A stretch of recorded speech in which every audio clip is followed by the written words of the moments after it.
Magandang umaga, Pilipinas. Narito ang latest sa lagay ng ating panahon. Update muna sa LPA na nasa loob ng ating area of responsibility. Huling nakita yan sa layong 540 kilometers. Silangan ho ng Hinatuan, Surigao del Sur. At sa kasalukuyang ng trough nito, nagdudulot na po ng mga pagulan sa silangang bahagi ng Visayas at Mindanao. Base po sa ating latest analysis, itong low pressure area, mababa po yung tsansa niya mabuo bilang isang bagyo in the next 24 hours. But beyond that period, hindi natin inaalis ang posibilidad na tumaas pa yung tsansa nito. At dalawang posibleng senaryo ang nakikita po natin dito sa weather disturbance. Posible po na tumawid ito sa ating landmass, especially o particular dito sa Kabisayaan at Mindanao bilang isang LPA. At hindi rin naman natin inaalis ang tsansa na mabuo ito bilang bagyo bago pa man ito tumawid ng ating landmass. But either way, inaasahan pa rin po natin na magdudulot ito ng significant rainfall at malakas na mga pagulan sa malaking bahagi ng Visayas, Mindanao at ilang bahagi ng Southern Luzon by weekend. Kaya pinag-aantabay natin ng ating mga kababayan sa magiging update ng Pag-asa ukol nga po dito sa weather disturbance.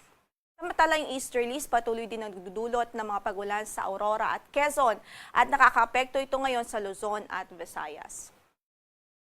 At ini-encourage din natin ang ating mga kababayan na bisitahin po ang website ng panahon.gov.ph para po sa mga real-time na flood and rainfall warnings and alerts. Kung meron man ho sa inyong lugar, dito po natin makikita, may notification po diyan at makikita po natin ang mga latest warnings patungkol po sa mga pag-ulan at posibilidad ho ng pagbaha. Samantala, para nga po sa pagtayo ng ating panahon, nasahan natin ng maulap na papawurin at mataas ho na tsansa ng mga pagulan sa Aurora at Quezon dahil sa easterlies. Samantala sa Metro Manila at natitirang bahagi naman ng Luzon, bahagyang maulap hanggang sa maulap ang papawurin at hindi pa rin natin inaalis ang tsansa ng mga thunderstorms at manakanakang pagulan any time of the day. Kung kaya't saan man ang lakad natin sa araw na ito, huwag hong kalimutang magdala ng mga pananggalang sa ulan.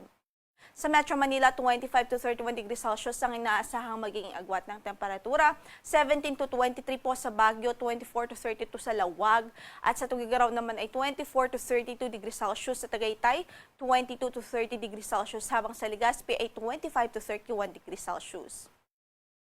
Sa Eastern Visayas, Caraga Region at Davao Oriental, mataas din ang tsansa ng mga pag-ulan sa araw na ito at maulap ang papawurin dahil nga po sa trough ng LPA na nasa loob ng ating area of responsibility. Sa natitirang bahagi naman ng Visayas at Mindanao, asahan natin ang bahagyang maulap hanggang sa maulap na papawurin at nariyan din ang mga isolated thunderstorms anytime of the day.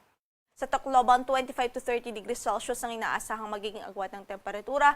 Sa Iloilo ay 24 to 31 degrees Celsius. Sa Kalayaan Islands, 26 to 31 degrees Celsius, 25 to 32 sa Puerto Princesa City.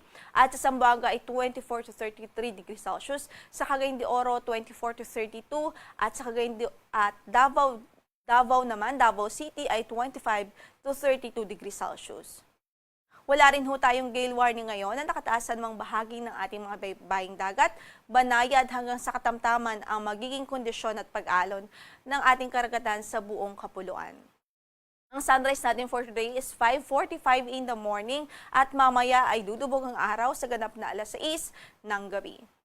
Ito po si Lori de la Cruz, Galicia. Magandang araw po.